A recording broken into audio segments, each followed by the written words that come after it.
Howdy, folks, and welcome to Rough Shot Outdoors. And today I was gonna kind of step back in time a little bit, and we're gonna talk about some cap and ball six guns. And if you think about it, are they a good choice to carry in the woods nowadays? Well, I guess they could be. Obviously, modern cartridges or firing six guns are going to be more reliable. But if you're just kind of really into tradition, or say you're out muzzleloading with an old Hawken style, which I like to do. I like to carry a cap and ball six gun when I'm doing that. So I've just got an array here, 3 different ones. Probably your most reliable, if I was serious about carrying a cap and ball six gun for a backup in the woods against black bears, cougars, and stuff like that, it would probably be the Remington New Model Army. These are just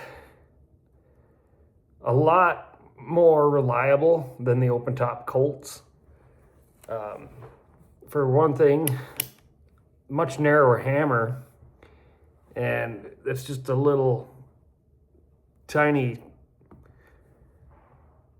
notch here that the hammer goes through to hit the cap. And there's no notch in the hammer like the Colts have for the safety or carry notch. So your chances of cap sucking are, by cap sucking I mean you fire it, cock the hammer, and the hammer will actually suck cap off and drop it down in here, and now you got a cap jam and you got all kinds of problems. Now you're probably going to get your face ripped off. But so the Remington doesn't have that problem nearly as much. You can, I think you can load these to, I think a standard charge is 30 grains, and I just use Pirate XP. I know there's real black powder is better, but it's so hard to find. But if you can, correct me if I'm wrong, but if you can get 40 with a round ball, I think you can cast your own hard cast conicals, and this would be, I guess, a black bear. I'd have obviously not as much confidence, but I would be pretty confident. And if you look into, the knockout value of a .45 for round ball, even compared to, it's quite high. You can also make paper cartridges to speed up your loading, and obviously, putting your percussion caps on is going to take longer, but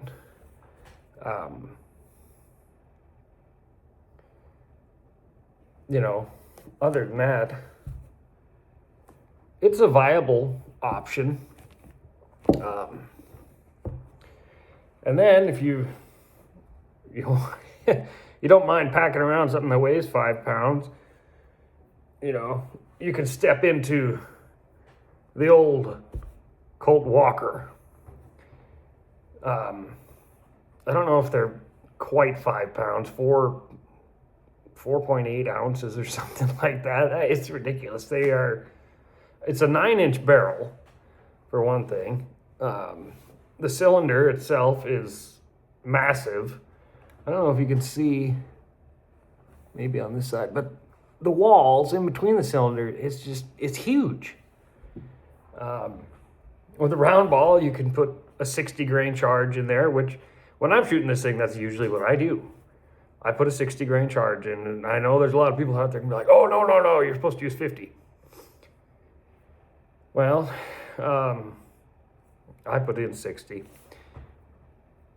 If you do that, though, eventually the wedge will get quite wore out. And I have shot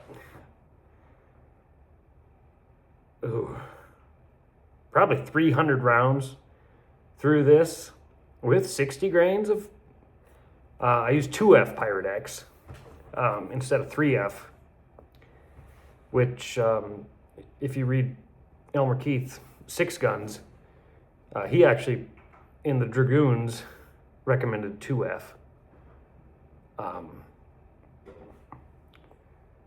But it's just a huge cloud of smoke. Obviously, though, you're going to have, with the open top, you are going to have some caps sucking, caps falling off. I don't know if you can see in here,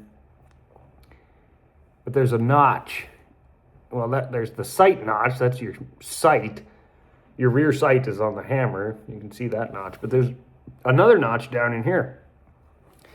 And what that is for, you put her on half cock, you can load up all 6 chambers, and then there's a notch in between in one spot, and then that locks your cylinder so you can carry all 6, which I would do if I was carrying this as a backup. I actually have carried this as a backup when I'm muzzleloader hunting for deer, whitetail. Haven't used it for anything, but just something to keep in mind. Again, this one, it does need a new wedge because it's wore out. I'm having trouble getting it to go off, having a lot of misfires. So that's something to keep in mind. But just, if I was going to carry it for a backup, seriously, it's so big and heavy and unwieldy. I don't think this would really be my choice, but when you got a big horse pistol like this, you don't have to be scared of no booger man. And then another one. These are really easy to find and cheap.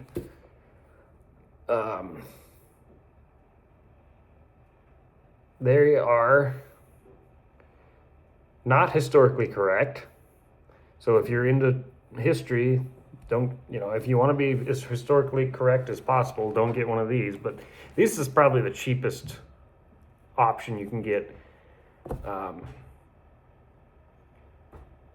There was a Confederate company called Griswold and Gunnison that made a brass frame copy of the 1851 Navy, but it had a round barrel. And it was 36 caliber. This is 44. And nobody ever made an 1851 Navy in 44. Actually, in the Civil War, Navy meant 36 caliber and Army meant 44. But there was a company, I don't think they made very many. I don't think they made even 100, but it was a Confederate company that did make a brass copy 1851 Navy that had an octagon barrel. I can't think of the name of it, but there was one company. And now this one, again, I put 30 in. Some people say you're supposed to put 20 in with a brass frame.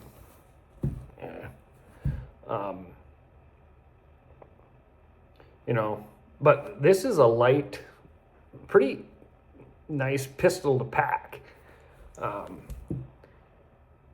For cowboying, 90% of, a 6-gun is a tool that you carry when you're cowboying. that you hardly ever use. Nowadays, with the more predators and stuff, you're probably using it more. But back when I was cowboying, the 22 is what we carried. 22 mag, I guess, 6-gun. And I don't think I ever, well, I take that back. I did have to put a horse down one time. Yeah, with 22 mag, 6-gun. But cows, sometimes you got to do what you got to do.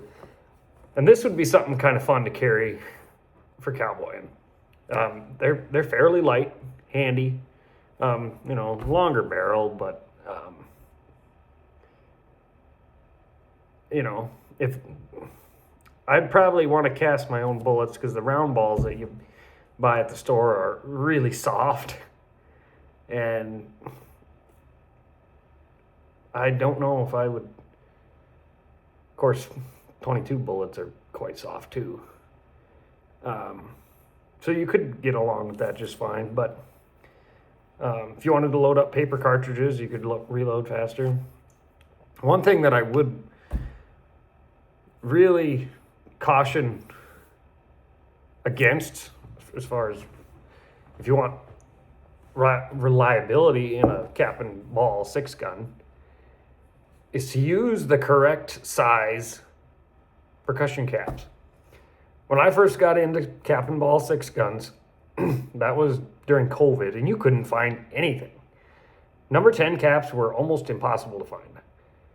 But you could find number 11s sometimes, and that's for rifles, like a Hawken rifle. And I used number 10s for a long time. Now you're I use number 11s.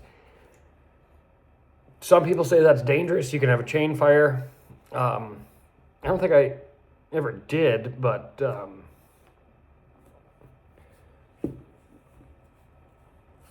if you look at like this Remington, and this is actually Pieta, but I call it the Remington.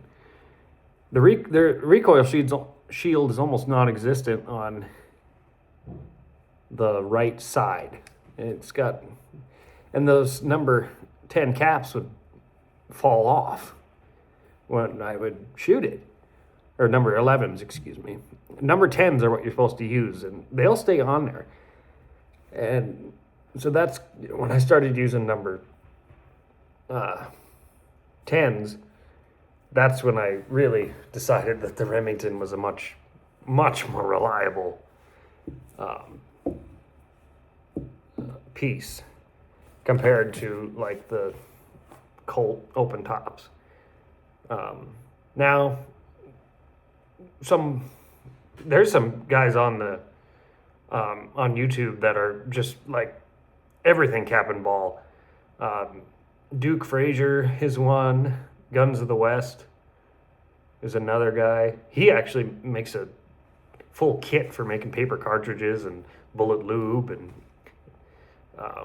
so he might be somebody you want to look up. But like what some people would say, they call it the cavalry cock, is where you hold it straight up and then cock. So then you're less likely to have a cap fall down into your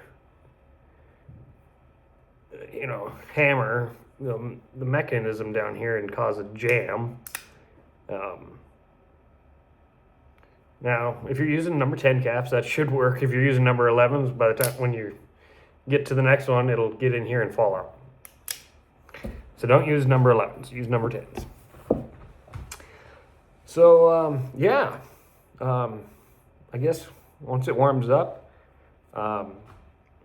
we can I'll probably do a little shoot over a chronograph, I want to get some TKO, Taylor Knockout index numbers on these, because I think that'd be really interesting, just to see, and probably do a penetration test with round balls, and there probably is still place for people who are real traditional for a cap and ball in the woods.